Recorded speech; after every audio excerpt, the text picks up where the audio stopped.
বারের ভেতরে মহিলার নজর এক সন্দেহভাজন লোকের ওপর পড়ে। সুযোগ পেতেই সে লুকিয়ে ককটেলে কোনো বিষাক্ত পদার্থ মিশিয়ে দেয়, কিন্তু ড্রিঙ্কটি কারোর গলায় নামার আগেই মহিলাটি দৌড়ে গিয়ে এক ধনী মেয়েকে থামিয়ে দেয় এবং তাকে পুরো ব্যাপারটা খুলে বলে। শুরুতে মেয়েটি তার কথা বিশ্বাস করেনি, কিন্তু যখন তার লোক বাইরে গিয়ে পরীক্ষা করে তখন সত্য সামনে চলে আসে। এরপর সন্দেহভাজন লোকটিকে ধরে নিয়ে আসা হয়। সে হাজারো সাফাই গায়, সে কিছুই করেনি, কিন্তু মেয়েটি তাকে সেখানেই সেই ড্রিঙ্কটি খেতে বলে। বাধ্য হয়ে এসে যেমনই ড্রিঙ্কটি খায়, কয়েক সেকেন্ডের মধ্যে তার যন্ত্রণাদায়ক মৃত্যু ঘটে। এখন মেয়েটি বুঝে যায় যে কেউ তাকে হত্যা করার চেষ্টা করেছিল। যদিও ওই মহিলাটি তার প্রাণ বাঁচিয়েছিল, তবুও সে তাকে পুরোপুরি বিশ্বাস করতে পারেনি। তাই সে তাকে নিজের সাথে ডিনারে নিয়ে যায় এবং লন্ডন যাওয়ার অফার দেয়। মহিলাটি না ভেবেই রাজি হয়ে যায়, কিন্তু সে জানতো না যে আসল খেলা কেবল শুরু হতে চলেছে। প্রাইভেট জেটে বসতেই সে মেয়েটিকে এমন একটি ড্রিঙ্ক দেয় যাতে বেহুশ করার ওষুধ মেশানো ছিল। যখন মহিলার চোখ খোলে ততক্ষণে বিমান আকাশে উড়ছিল। মেয়েটি পরিষ্কার বলে দেয় যে সে এক অত্যন্ত শক্তিশালী অপরাধী পরিবারের মেয়ে, তার প্রাণের পেছনে অনেক শত্রু লেগে আছে, তাই সে তার তল্লাশি নিয়েছিল। কিন্তু তার ব্যাগ থেকে শুধু ওষুধ আর নিত্য প্রয়োজনীয় জিনিসই বের হয়। এরই মধ্যে হঠাৎ তার এক বডিগার্ড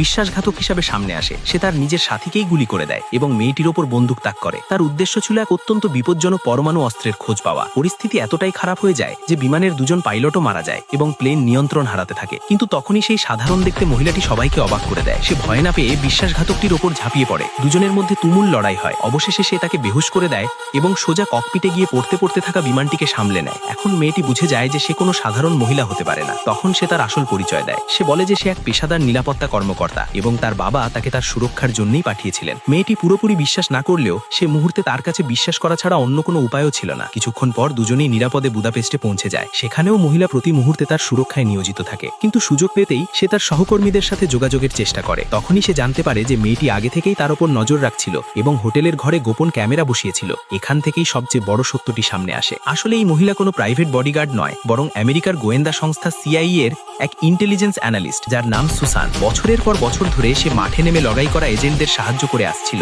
কিন্তু নিজে কখনো কোনো মিশনে যায়নি। কিছুদিন আগে তার সবচেয়ে বিশ্বস্ত সহকর্মী এক অত্যন্ত বিপজ্জনক অস্ত্র পাচারকারীর পেছনে পড়েছিল। মিশন প্রায় সফল হতে চলেছিল, কিন্তু এক ছোট ভুলের কারণে সেই পাচারকারী মারা যায়। এখন সেই পরমাণু অস্ত্রের রহস্য কেবল তার মেয়ের কাছেই বাকি ছিল। এজেন্ট যখন তাকে ধরতে পৌঁছায় তখন জানা যায় যে তার পরিচয় আগেই ফাঁস হয়ে গেছে। মেয়েটি কোনো দ্বিধা ছাড়াই তাকে গুলি করে দেয় এবং মহিলা স্ক্রিনের সামনে বসে কেবল এসব দেখতে থাকে। তার সহকর্মীর মৃত্যুর পর সুসান নিজেই মাঠে নামার সিদ্ধান্ত নেয়, কারণ তার পরিচয় কোনো অপরাধীর কাছে রেকর্ড ছিল না। এই কারণেই এজেন্সি শেষমেশ তাকে এই বিপজ্জনক মিশনসের দায়িত্ব দেয়। এখন তার একটাই উদ্দেশ্য, সেই পরমাণু অস্ত্রটিকে ভুল হাতে যাওয়া থেকে রোখা এবং তার সহকর্মীর মৃত্যুর প্রতিশোধ নেওয়া। আর সামনে যা হতে চলেছে তা আপনাকে কাঁপিয়ে দেবে। পার্ট 2 এর জন্য ফলো এবং কমেন্ট করুন।